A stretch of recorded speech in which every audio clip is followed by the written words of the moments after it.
سیدنا حضرت عمر بن عبدالعزیز رضی اللہ تعالیٰ عنہ آپ کے پاس آئیں شہزادی حضرت علی شیر خدا رضی اللہ تعالیٰ عنہ کی لخت جگر حضرت فاطمہ بنت علی رضی اللہ تعالیٰ عنہ. آپ اس وقت مدینے کے گورنر تھے. کسی کام کی غرض سے حضرت علی شیر خدا رضی اللہ تعالیٰ عنہ کی صاحبزادی لخت جگر جب آپ کے پاس آئیں، عزیزان محترم حضرت عمر بن عبدالعزیز رضی اللہ تعالیٰ عنہ خود حضرت علی شیر خدا کی لخت جگر فرماتی ہیں، دوڑ کر آئے. میں پردے میں تھی، وہ دوڑ کر میرے پاس آئے کہ کیسے آنا ہوا، حکم فرمائیے. میں نے جو کام تھا وہ کہا. اس کے بعد فوراً انہوں نے آگے ہاتھ جوڑ کے حضرت عمر بن عبدالعزیز رضی اللہ تعالیٰ عنہ فرماتے ہیں، اے حضور صلی اللہ تعالیٰ علیہ وسلم کی اہل بیت حضرت علی شیر خدا رضی اللہ تعالیٰ عنہ کی لخت جگر، آپ کا اگر کوئی کام ہو تو آپ پیغام بھیج دیا کریں، کیونکہ روئے زمین پر آپ وہ خاندان ہے جو تمام خاندانوں سے بڑھ کر خاندان ہے. تم کیا مقابلہ کرو کہ اہل بیت کا مقام کیا ہے، حضور صلی اللہ تعالیٰ علیہ وسلم کی آل کا مقام کیا ہے. ایک کہتا ہے کہ سید کیا ہوتا ہے. میں نے کہا تم کیا ہوتے ہو، تم کیا ہوتے ہو، تمہاری حیثیت کیا ہے، تمہارا مقام کیا ہے. تمہیں چند اپنے سجدوں پر ناز ہے اور حضور صلی اللہ تعالیٰ علیہ وسلم کی آل پہ بات کرتے ہو، حضور صلی اللہ تعالیٰ علیہ وسلم کی اہل بیت پر بات کرتے ہو. اہل بیت وہ ہوتے ہیں جو ہمارا فخر ہیں، ہمارے سروں کا تاج ہے. اور آج الحمدللہ ہم فخر سے یہ کہتے ہیں جتنی عزتیں اور مقام ملی ہے یہ حضور صلی اللہ تعالیٰ علیہ وسلم کی اہل بیت کا صدقہ ہے. اس لیے ذرا منہ سنبھال کے بات کیا کرو، منہ سنبھال کے بات کیا کرو کہ حضور صلی اللہ تعالیٰ.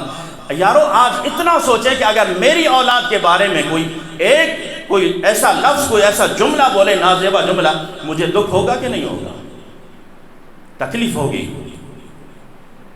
اور تم حضور صلی اللہ تعالیٰ علیہ وسلم کی اہل بیت کے بارے میں اس طرح بے باکی سے بولو، حضور صلی اللہ تعالیٰ علیہ وسلم کیا محسوس فرمائیں گے. اور پھر کہلاتے حضور کے امتی، حضور صلی اللہ تعالیٰ علیہ وسلم کی امت کہلاتے ہو، کلمہ پڑھتے ہو. اس اہل بیت کے بارے میں یہی تو ہم یزیدیوں سے کہتے ہیں نا.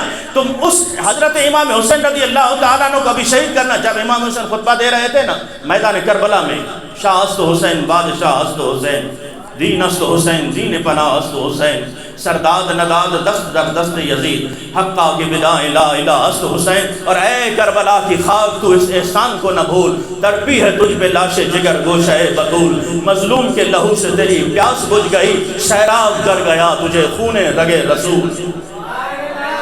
جب آپ خطبہ دے رہے تھے، خطبہ ذرا لمبا ہو گیا، خطبہ ذرا آج کل بھی ذرا خطبہ لمبا ہو جائے نا، کچھ جماعتیوں کو تھوڑا سا گراں محسوس ہوتا ہے. نماز کا ٹائم ہو رہا ہے، بار بار گھڑی کی طرف دیکھ رہے ہوتے ہیں، نماز کا ٹائم ہو رہا ہے. ہو جائے گی نماز بھی یارو، پھر جا کے وہی گپیں لگانی ہیں دوستوں کے ساتھ، پھر وہی جا کے گھر میں بیٹھنا یا سو جانا ہے. نماز بھی ہو جائے گی. نماز کو اس محبت سے پڑھا کرو کہ اتنا ٹائم دو اللہ کے گھر میں کہ تمہارا دل ایسا لگ جائے اللہ کے گھر میں، پھر کہیں اور نہ لگے، پھر کہیں اور نہ لگے. ہم نے مختصر ٹائم اللہ کے گھر کو دیا. آج حالت یہ بنی 50 سال ہو گئے نماز پڑھتے ہوئے، لیکن اللہ کے گھر میں دل نہیں لگ سکا آج تک. قرآن پڑھتے ہیں اس بے رخی سے، اس بے دلی سے کہ آج تک قرآن کے ساتھ دل نہ لگ سکا. یارو جب دل لگ جاتا ہے یا تو قرآن ہوتا ہے یا پھر آنکھیں ہوتی ہیں. جب اللہ کے گھر سے دل لگ جاتا ہے، ہم نے دل لگایا دوستوں کے ساتھ، جائیں بھاگیں ان کے ساتھ گپیں شپیں ماریں، جائیں بھاگے جا کے ان کے ساتھ بازار میں وہ انتظار کر رہے ہوں گے، بس دل ان کے ساتھ لگ گیا. بس تمہارا جہاں دل لگنا تھا تم نے دل لگا لیا، اور ایسا دل لگا کہ تم سے نماز بھی بہت جلدی میں پڑھی جاتی ہے، قرآن کی تلاوت بہت جلدی میں کی جاتی ہے، اور قرآن کا واعظ بھی بہت جلدی میں سنایا جاتا ہے. جلدی سناؤ تاکہ پھر چلے جائیں وہاں جا کے بیٹھ جائیں. تو حضرت امام حسین رضی اللہ تعالیٰ عنہ خطبہ ارشاد فرما رہے تھے. یزیدیوں میں سے، یزیدی فوج میں سے ایک نے کہا کہ امام پاک ذرا خطبہ اپنا کم کیجیے، ہم نے نماز جمعہ بھی ادا کرنی ہے، ہم نے نماز جمعہ بھی ادا کرنی ہے. اب نماز جمعہ ادا کریں گے، پھر گھٹنوں کے بل بیٹھ کے کہیں گے اللہم صلی علی محمد وعلی آل محمد کما صلیت علی ابراہیم وعلی آل ابراہیم انک حمید مجید. جس آل کو قتل کرنا چاہتے ہیں اس پر درود بھی پڑھیں گے، جس آل کو شہید کرنا چاہتے ہیں کہیں کہ جلدی خطبہ ختم کیجئے، ہم نے نماز جمعہ پڑھنی ہے، پھر عطیات میں بیٹھ کر اسی آل پر درود بھی بھیجنا ہے.